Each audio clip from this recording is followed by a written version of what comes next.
이 시간 우리 옆에 계신 분들과 이렇게 한번 인사 나누시겠습니다. 하나님이 우리 집사님과 권사님과 함께 계십니다. 이렇게 한번 인사하겠습니다. 하나님이 우리 집사님과 우리 장로님 권사님과 함께하고 계십니다. 할렐루야. 네. 오늘은 광고 시간에 말씀드린 것처럼 종교개혁 507주년이 되는 우리 종교개혁 기념 주일입니다. 우리 개신교회는 개혁교회는 중세시대에 이 종교개혁가들의 개혁운동을 통해서 오직 성경으로 돌아가는, 오직 그리스도에게 다시 집중하고, 또 그리고 오직 믿음으로, 또 오직 은혜로, 그리고 최종적으로는 오직 하나님의 영광을 위하여 우리가 부름받았다는 것을 믿고 그렇게 신앙 개혁 운동 위에 출발한 우리가 교회입니다. 이것은 중세 가톨릭 교회의 타락상, 그리고 특별히 하나님의 말씀으로부터 멀어져 있던 그 잘못된 신앙 가운데서 다시 말씀으로 하나님이 세우신 원래의 교회의 모습으로 돌아가고자 하는 그런 운동이었습니다. 여러분, 이 종교개혁의 수많은 성도들과 또 교회의 지도자들이 목숨을 걸었고 물러서지 않는, 타협하지 않는 그 신앙 운동으로 인해서 오늘날 우리가 이렇게 신앙생활을 할 수 있게 된 것입니다, 여러분. 그러기에 우리는 지금도 이 종교개혁의 선상에 서 있다라고 하는 것들을 늘 기억하셔야 됩니다. 그 종교개혁 위에 세워진 우리가 신앙을 가지고 있는데, 만약 우리가 이러한 말씀의 원리를, 또 종교개혁의 정신을 우리가 잊어버린다면 우리는 과연 하나님이 기뻐하시는 교회라고 할 수 있을까라고 하는 것들을 우리가 돌이켜 봐야 됩니다. 그래서 여러분, 종교개혁은 500년 전에 그냥 끝난 것이 아닙니다. 지금도 우리 안에 계속해서 신앙개혁 운동이 일어나야 되는 것입니다. 먼저는 우리 자신의 신앙을 우리가 날마다 비추어 보고 바꾸어야 됩니다. 그리고 또한 우리 시대의 이 부조리와 죄악과 잘못들 앞에 우리 하나님의 교회가 바르게 설 수 있도록 말씀 앞에 날마다 새로워지는 귀한 계기가 있어지기를 원합니다. 자, 오늘은 특별히 우리 한국교회가 이 시대적인 절박한 위기 상황 속에서 연합 예배를 드리기로 계획을 하고, 이렇게 지방에서는 따로 모이진 않지만 저 서울에 지금 제가 아마 예상하기로는 한 100만 명 가까운 성도들이 모여서 예배를 드리고 기도회로 진행을 할 것 같습니다. 사실은 좀 걱정스럽기도 해요. 너무 많은 숫자가 이동을 하고 모이는 것 자체가 참 위험할 수도 있는데, 그러나 이 계기가 특별히 오늘 이 말씀처럼 다시 하나님의 말씀 앞에, 또 하나님 앞에 우리의 신앙이 새로워지고, 그래서 우리의 이 개혁적인 신앙을 통해서 이 세상을 바꾸는 귀한 계기가 될 수 있기를 축복합니다. 그래서 오늘 설교는 이 한국교회 연합예배 측에서 보내온 설교 제목과 본문을 가지고 제가 준비한 설교를 함께 나누게 되겠습니다. 여러분, 21세기를 살고 있는 우리 대한민국과 전 세계는, 지구촌은 수많은 위협 앞에, 위기 앞에 우리가 놓여져 있습니다. 코로나가 끝났지만 코로나 이후에 수많은 경제적인 위기와 어려움 속에 전 세계가 신음하고 있습니다. 그리고 점점점 기후 위기가 닥쳐와서 우리가 살고 있는 이 환경이 어려워지고 있습니다. 세계 곳곳은 전쟁과 분쟁으로 인해서 많은 안보의 위기를 겪고 있습니다. 여러분, 최근엔 북한은 어떻습니까? 핵무기의 위협만 있는 것이 아니라 이제는 북한이 우크라이나 전쟁에 참전함으로 인해서 점점 더 이 전쟁의 야욕을 드러내고 있는 상황에 있습니다. 이와 같이 수많은 위기로 인해서 우리는 마음이 불안해지고 어려워지고 있는 상황 속에 있는데, 특별히 여러분, 우리 한국교회는 이런 외부적인 위기만의 문제가 아닙니다. 그것이 아니라 오늘 우리의 신앙과 우리의 이 믿음을 위협하는 영적인 위기도 맞이하고 있다는 것입니다. 여러분, 그것이 뭘까요? 그것은 이 세속화의 물결과 함께 이 서구 사회로부터 몰려들어오는 이 동성애와 또 동성결혼과 또 잘못된 포괄적 차별금지법으로 인하여서 우리의 신앙을 지금 뿌리쳐 흔들려고 지금 하고 있다는 것입니다. 한국교회 연합예배가 모이게 된 중요한 근거가 된 사건이 여러분, 올해 7월 18일 날 우리 대법원에서 이런 판결이 있었습니다. 우리 대법원이 사상 처음으로 동성 커플에게 의료 보험 혜택을 주기로 결정을 한 것입니다. 여러분, 이건 어느 날 갑자기 일어난 일이 아니에요. 사실은 십수년 동안 동성애자들과 동성애를 지지하는 사람들이 계속해서 법원에 소송을 걸었습니다. 사실 우리나라는 민법상 동성 결혼이 인정되지 않습니다. 여러분, 동성 커플이 혼인신고를 하려고 해도 법적으로 그걸 받아주지 않습니다. 왜냐하면 민법이 그걸 막아놓았기 때문입니다. 근데 이 사람들이 교묘하게 대법원에다가 그 동성 커플에게도 사회보장 보험 적용을 해줘야 된다라고 하는 것들을 요청을 해서 그걸 대법원이 받아들여 버린 겁니다. 이게 하나의 큰 장막이 뚝이 무너진 거예요. 그래서 이제 이 전 세계적인 동성애 흐름과 함께 이제 점점 대한민국은 이런 동성애를 합법화하고 동성 결혼을 인정하게 되고, 더 나아가서는 포괄적 차별금지법을 통해서 동성애뿐만 아니라 제2, 제3, 제4의 온갖 성까지도 다 인정해주고 또 보호해줘야 되는 그런 시대들이 이제 흘러가게 되는 것 같다는 것입니다. 여러분, 만약 이런 상황이 그대로 지속된다면 우리의 신앙이나 우리의 삶은요, 완전히 달라지게 될 것입니다. 우리의 일상생활 자체가 변하게 될 거예요. 몇 가지 예를 들어볼게요. 이제는 여러분, 남자 화장실, 여자 화장실만 있지 않습니다. 이제 그 사이에 성을 가진 사람도 화장실을 만들어 달라 할 것이고요. 또 어떤 사람들은 저처럼 몸은 남자인데 나는 여자라고 생각하기 때문에 나는 여자 화장실에 들어가게 되겠다고 하면 그 사람은 여자 화장실에 들어가게 해줘야 되고, 여자 탈의실도 허용해줘야 되고, 목욕탕도 열어줘야 됩니다. 그걸 막으면 처벌받습니다. 이건 여러분, 내가 지어낸 얘기가 아닙니다. 지금 서구 사회에 일어나는 일입니다. 실제로. 영국에서는 유치원 때부터 엄마 아빠로 이루어져 있는 가정만 가르치면 안 된다고 되어 있습니다. 교과서에 어떤 집에는 아빠 1, 아빠 2가 있는 가정이 있고 엄마 1, 엄마 2가 있는 가정도 있다고 가르쳐야 됩니다. 그것만 있겠습니까? 엄마 하나에 아빠 1, 2, 3이 있을 수도 있고 아빠 하나에 엄마 1, 2, 3, 4가 있을 수도 있고, 그런 가정도 정상이라고 가르쳐야 되는 거예요. 근데 그걸 거부하면, 그것이 잘못되었다고 주장하면 또 처벌받습니다. 지금 영국이 그렇게 돼 있습니다. 우리의 개인 직장이나 사업장이 혹은 교회나 학교가 만약에 어떤 동성애자들을 거부하게 되면 그걸로 인해서 처벌받게 됩니다. 차별금지법을 어긴 것이 되기 때문입니다.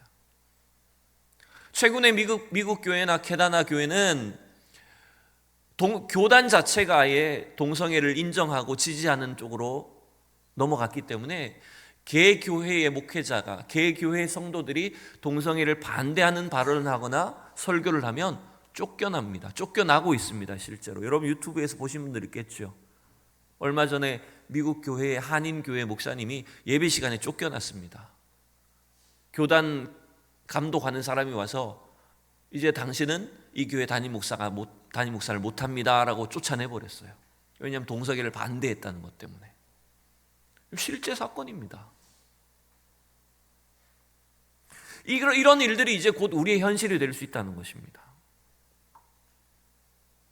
이러한 문제 앞에서 오늘 우리 성도들과 교회는 절대로 타협할 수 없는 하나님의 말씀의 진리를 고수하고 이 세상의 위협과 공격에 맞서야 됩니다, 여러분. 그렇다고 세상적인 방식으로 싸우자는 것이 아닙니다. 동성애자들을 미워하자는 것이 아닙니다. 연약한 그들을 보호해 줘야 되고 잘못된 것들을 고쳐줘야 됩니다. 그러나 이 비정상적인 사회가 우리 바른 신앙을 갖고 있는 성도들과 교회를 죽이려고 하는 이러한 위협을 우리가 단호하게 막아내야 된다는 것입니다. 우리가 예배 시간에 하나님을 아버지라고 부르고 기도합니다. 그러나 여러분, 이런 차별금지법이 들어오면, 성평등이 들어오면 왜 하나님을 아버지라고만 부르냐? 어머니 하나님이라고도 불러야 된다. 그래야 공평하다. 이렇게 말합니다. 아니면 하나님을 아버지도 아니고 어머니도 아니고 그분이라고 불러야 된다. 이렇게 가르칩니다. 우리나라에 이런 신학자들이 꽤 있습니다, 이미.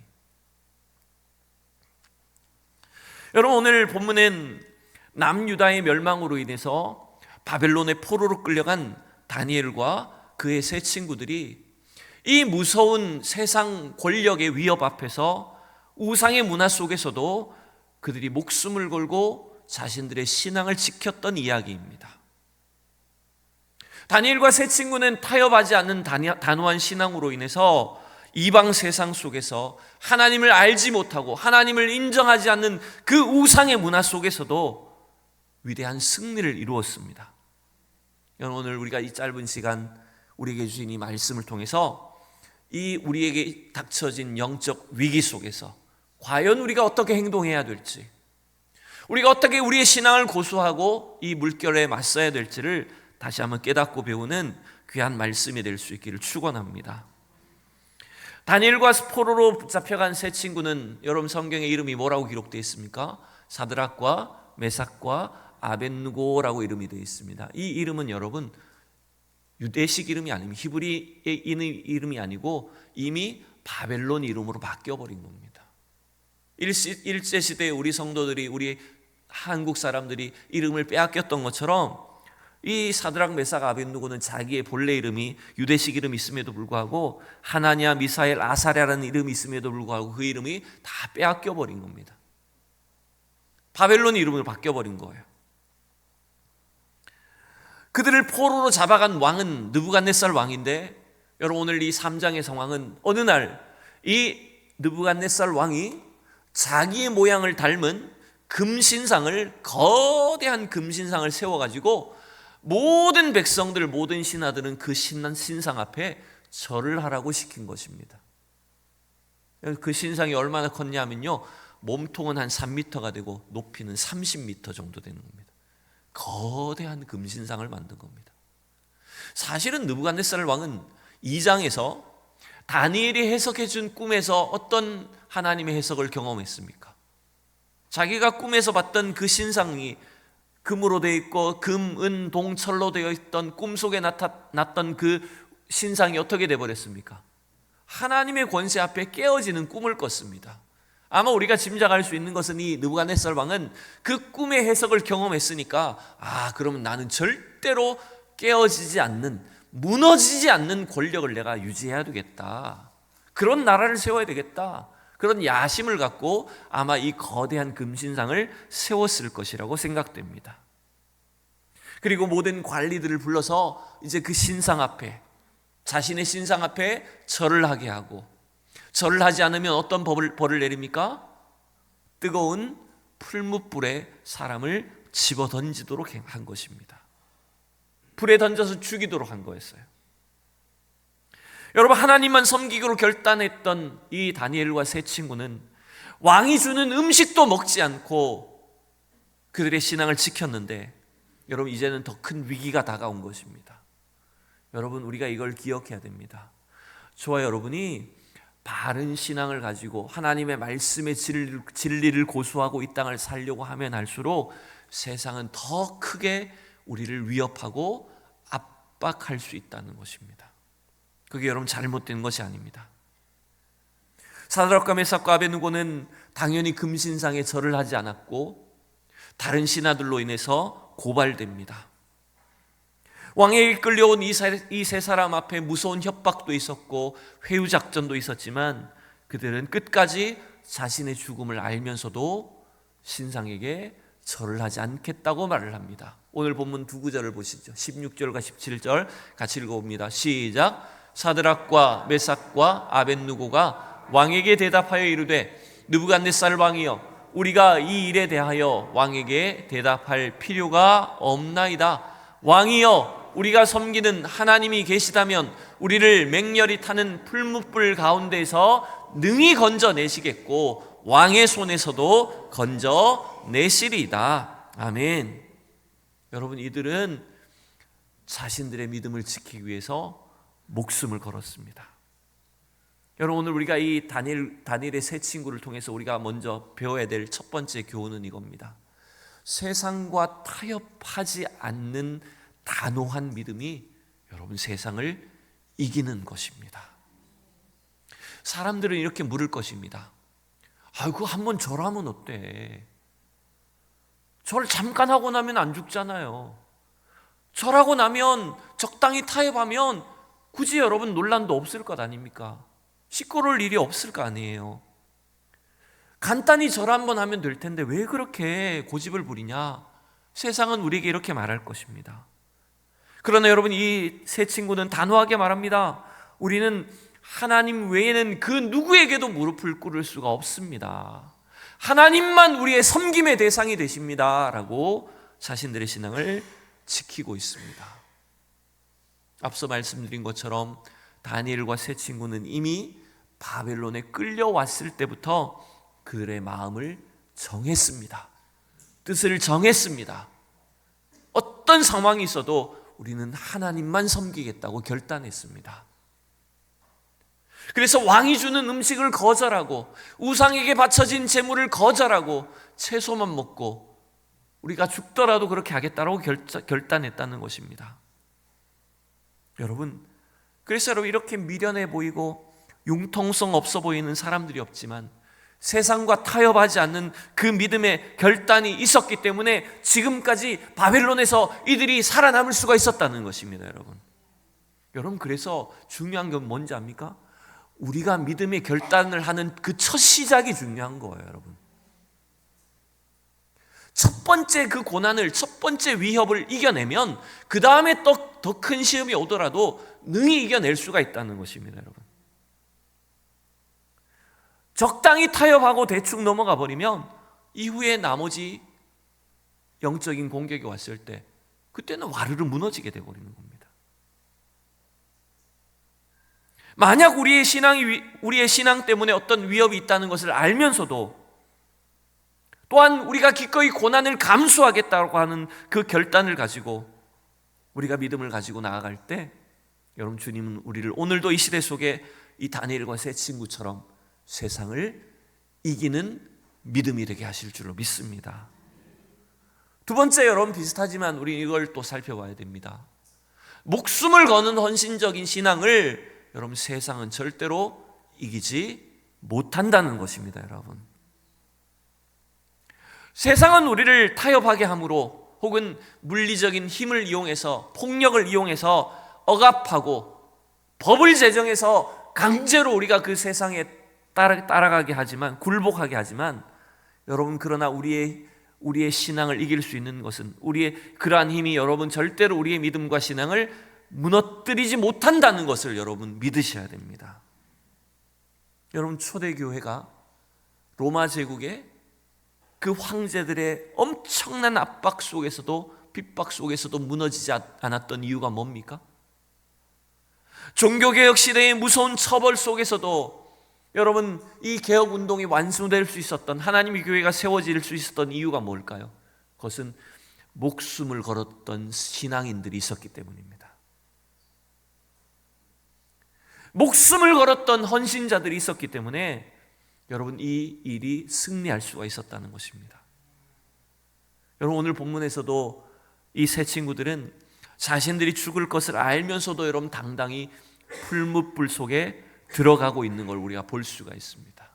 여러분, 오늘도 우리가 이 시대 속에 가정과 사회와 국가를 지키는 우리 성도들의 헌신적인 신앙이 있는 한 여러분 절대로 이 세상이 우리의 믿음을 무너뜨릴 수 없다는 걸 여러분 믿으셔야 됩니다. 여러분, 그래서 오히려 이 세상이 공격이 거세면 거셀수록 우리의 신앙은 더욱 강해지게 되어 있는 것입니다. 왜 그런지 아십니까? 하나님이 우리와 함께 하시기 때문입니다. 하나님이 이 세 친구들과 함께 하셨습니다. 여러분, 오늘 본문 24절 5절 두 구절 또 읽어봅시다. 시작. 그때 느부갓네살 왕이 놀라 급히 일어나서 모사들에게 물어 이르되 우리가 결박하여 불 가운데에 던진 자는 세 사람이 아니었느냐 하니 그들이 왕에게 대답하여 이르되 왕이여 올소이다 하더라. 왕이 또 말하여 이르되 내가 보니 결박되지 아니한 네 사람이 불 가운데로 다니는데 상하지도 아니하였고 그 넷째의 모양은 신들의 아들과 같도다 하고, 여러분 몇 사람이 불에 던져졌다고요? 분명히 세 사람이 던져졌어요. 그런데 여러분 밖에서 보니까 세 사람이 불에 타지도 않고 그슬리지도 않고 멀쩡하게 살아가지고 불 속에 돌아다니는데 세 명이 아니라 몇 명이 돼버렸습니까? 네 사람이 된 거예요. 그 네 번째 사람은 보니까 분명히 밖에 있던 사람이 아니에요. 신들의 아들의 모양과 같았다고 말합니다. 여러분, 우리는 이걸 신학적으로 바로 구약시대에 우리와 함께 하셨던, 구약시대의 성도들과 함께 하셨던 그리스도라고 하는 걸 우리가 믿는 겁니다. 여러분, 주님은 오늘도 고난받는 우리 성도들과 함께 계십니다. 이 세상의 핍박과 위협이 강하겠지만 여러분, 불같은 시험이 있을 때에 주님이 우리와 함께 하심을 믿으시기 바랍니다. 우리가 죽음을 각오하는 굳건한 신앙으로 나아갈 때 세상이 절대로 우리를 이길 수 없다는 것을 믿으시기 바랍니다. 세 번째, 오늘 우리가 배워야 될 것은 이겁니다. 여러분, 이 세상을 변화시키는 것은 무엇일까요? 그것은 바로 성도들의 믿음입니다. 여러분, 믿음의 사람들이 세상을 변화시키는 것입니다. 여러분, 그 광경을 보고 깜짝 놀란 느부갓네살 왕은 급하게 세 친구를 불러냈습니다. 여러분, 이 느부갓네살이 왜 놀랐을까요? 금신상을 만들어서 온 백성이 절하게 만들 만큼 자신을 절대적인 존재라고 생각했습니다. 자신을 신이라고 여긴 거예요. 그런데 불에 던져진 세 친구들과 그리고 그와 함께한 신적인 존재를 보니까 깜짝 놀란 거예요. 자기보다 더 큰 신이 있구나, 자기보다 더 능력 있는 신이 있구나라고 하는 걸 깨달은 것입니다. 그제서야 느부갓네살 왕은 세 친구의 하나님을 인정하고 찬양하는 걸 여러분 볼 수가 있죠. 28절 우리 마지막으로 같이 읽읍시다. 시작. 느부갓네살이 말하여 이르되 사드락과 메삭과 아벳느고의 하나님을 찬송할지로다. 그가 그의 천사를 보내사 자기를 의뢰하고 그들의 몸을 바쳐 왕의 명령을 거역하고 그 하나님 밖에는 다른 신을 섬기지 아니하며 그에게 절하지 아니한 종들을 구원하셨도다. 아멘. 여러분, 자기를 신이라고 여기고 있던 이방의 왕이 어떻게 바뀌었습니까? 이스라엘의 하나님을, 사드락과 메삭과 아벳느고의 하나님을 찬송하게 된 겁니다. 여러분, 성도의 믿음이 세상을 변화시키는 것입니다. 여러분, 이 세상 사람들, 하나님을 알지 못하는 사람들은요, 지금도 자신의 어떤 권력, 나의 돈, 이 세상의 어떤 힘이 이 땅을 움직인다고 생각합니다. 군사력이 이 땅을 움직인다고 여기고 있습니다. 그래서 신앙을 무시하고 복음을 믿지 않으려고 합니다. 그러나 성경이 우리에게 보여주는 하나님의 역사는 분명히 여러분, 이 세상을 움직이고 변화시키는 힘은 바로 성도들의 믿음으로부터 나온다는 것입니다. 여러분, 복음의 불모지였던 이 한반도에, 아무것도 없던 이 땅, 일제강점기를 거치고 6.25 그 동란을 거치면서 참혹했던 이 전쟁의 땅에 이 나라가 세워질 수 있고 이 나라가 이렇게 발전하고 부흥하게 된 원인이 뭡니까? 우리가 똑똑해서입니까? 한국 사람들이 뛰어나기 때문입니까? 여러분, 그것은 그 시절 성도들이 믿음을 지켰기 때문입니다. 그 어두운 시절 속에 성도들이 믿음을 갖고 하나님을 의지했기 때문에 하나님이 이 땅에 복을 주셨고 이 세상을 변화시켜 주신 것입니다. 여러분, 복음의 능력 앞에 엎드리고 주님 앞에 기도했던 성도들, 믿음으로 하나님께 결박했던 신앙의 선배들이 있었기 때문에 오늘 우리가 이러한 현실적인 은혜를 경험하고 있는 것입니다. 여러분, 오늘 우리는 이러한 신앙의 유산과 전통을 물려받은 종교개혁의 후예들입니다. 여러분, 다시 한번 우리가 마지막으로 결단해야 될 것은 이 다니엘과 세 친구처럼, 모르드게와 에스더처럼, 초대교회의 사도들과 성도들처럼, 종교개혁자들의 희생과 헌신처럼, 우리 앞서 살았던 이 한반도의 신앙의 선배들처럼 여러분, 세상에 무릎을 꿇지 마시기 바랍니다. 하나님 앞에만 무릎을 꿇고 단호한 신앙의 결단으로 우리 자신의 삶을 주님께 드리는 성도들이 될 수 있기를 축원합니다. 이 믿음이 세상을 바꿀 수 있는 줄로 믿습니다. 그래서 제가 늘 하는 말이 있어요. 우리 성도들의 신앙이 바로 우리 이 땅의 소망입니다, 여러분. 기도하는 우리 성도들이 이 땅의 희망입니다, 여러분. 오늘 이 시간 믿음으로 기도하고 결단하는 우리 성도들의 이 신앙이 바로 이 동성애와 차별금지법과 온갖 세상의 공격으로부터 이 땅을 지키고 우리 한반도에 영원한 평화와 복음적인 평화 통일을 이루어낼 수 있는 놀라운 열쇠가 될 줄로 믿습니다.